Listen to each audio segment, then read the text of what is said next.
कलाम जब रात को भी घर में पढ़ते थे तो उनके वहां पे लालटेन होती थी केरोसिन ऑयल से जलने वाली। 7 से 9 केवल 2 घंटे का तेल था इनके पास में, वो केरोसिन ऑयल, मिट्टी का तेल। लेकिन पिताजी माताजी इनकी जब देखा पढ़ने में इंटरेस्ट है तो उन्होंने अपने लिए अंधेरा रखा और इसके लिए 11 बजे तक किया। मेहनत से कभी डरे नहीं, ईमानदारी से कभी हटे नहीं। छोटा लक्ष्य देखना पाप के समान है, इसलिए हमेशा महान लक्ष्य चुनना होगा। जब 5वीं क्लास में थे उनके टीचर सुब्रमण्यम अय्यर, श्री शिवा सुब्रमण्यम अय्यर, तो बच्चों को सिखा रहे थे चिड़िया कैसे उड़ती है, उसकी डिटेल की डिटेल, चिड़िया कैसे उड़ती है, चिड़िया कैसे उड़ती है। बच्चों को समझ ही ना आए तो ये उनको वहीं समुद्र के किनारे ले गए और वहां उड़ती हुई चिड़िया दिखाई और वो लाइव एग्जांपल जब दिखाया चिड़िया उड़ती हुई, उसकी डिटेल की डिटेल पंखों की समझाई, तो उनके दिमाग में वहीं से इनका प्रोफेशन शेप हो गया। उनका घर समुद्र के करीब था और इच्छाएं आकाश से आगे थी। वहीं से एरोनॉटिक्स इनको समझ में आया। हाई स्कूल इन्होंने रामनाथपुरम के एक श्वार्ट्ज हायर सेकेंडरी स्कूल में किया और एक दिन एक बार अपने स्कूल में किसी गलत क्लास में पहुंच गए और गलत क्लास में जब अंदर घुसे तो टीचर ने इनको चपत लगाई, जब तक तुम्हें यही नहीं समझ में आ रहा कि तुम्हारी क्लास कौन सी है, मैथमेटिक्स की क्लास में तुम गलत क्लास में पहुंच गए तो तुम क्या पढ़ोगे और क्या आगे बढ़ोगे।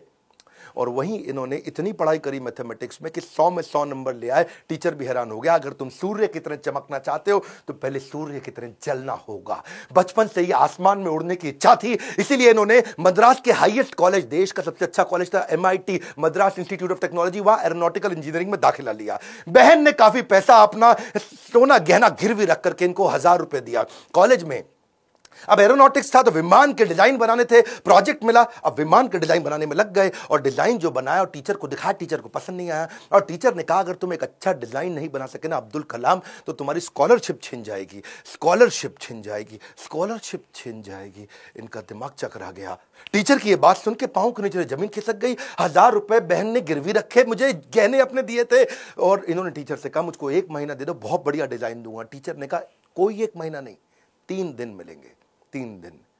इनका दिमाग हिल गया उस समय, ये घबरा गए थे स्कॉलरशिप ना छिन जाए। उसके बाद तो उन्होंने 3 दिन ना खाया ना सोए, 3 दिन ना खाया ना सोए, 72 घंटे लगातार उस पर काम किया, जी जान लगा दिया। और जब प्रोफेसर ने देखा डिजाइन, प्रोफेसर भी हैरान हो गए, उनकी आंख में आंसू आ गए। बोला बहुत बढ़िया डिजाइन बनाया। नींद और निंदा पर जो विजय पा लेते हैं उनको आगे बढ़ने से कोई नहीं रोक सकता। जो नींद और निंदा पे विजय पा लेता है उनको आगे बढ़ने से कोई नहीं रोक सकता है। इसके बाद MIT की परीक्षा अच्छे नंबर से उन्होंने पास करी। अब पढ़ाई तो उनकी हो चुकी थी, अगली लर्निंग इनके जीवन से क्या है, फेलियर को हार्ट में और सक्सेस को हेड में घुसने नहीं देना चाहिए। दिल और दिमाग को कंट्रोल में रखो। अब इनके पास 2 इंटरव्यू की ऑप्शंस आई, एक मिनिस्ट्री ऑफ डिफेंस से और दूसरी एयरफोर्स से। इनको कहां जाना था आपको मालूम है, एयरफोर्स में। और जो डिफेंस का था वो दिल्ली में था और एयरफोर्स था देहरादून में। तो दिल्ली होते हुए देहरादून जा रहे थे और वापसी पे इनको दिल्ली आना था।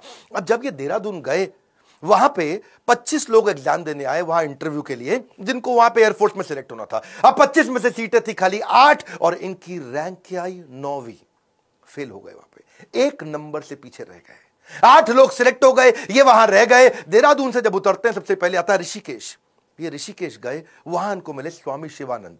स्वामी शिवानंद तो बहुत पॉपुलर है, आज भी ऋषिकेश में उनके कई मठ हैं। तो इन्होंने शिवानंद के जाकर के अपनी तकलीफ बताई। उन्होंने इनको गीता पढ़ने के लिए जब बताया और इनसे कहा कि अगर ख्वाहिश आपके दिलो जान से निकले, पवित्र हो और उसमें शिद्दत हो तो कमाल की एक अजीब सी ताकत होती है उसके अंदर। इसीलिए जो तुमने सोचा है वो होगा, तुम विश्वास से रखो। ये गीता का लर्निंग था। यम यम तम तम, जैसा जैसा वैसा वैसा। यम यम वापी स्मरण भावम, जहां तुम्हारा स्मरण और भाव होगा तुम वैसे पक्का बन जाओगे।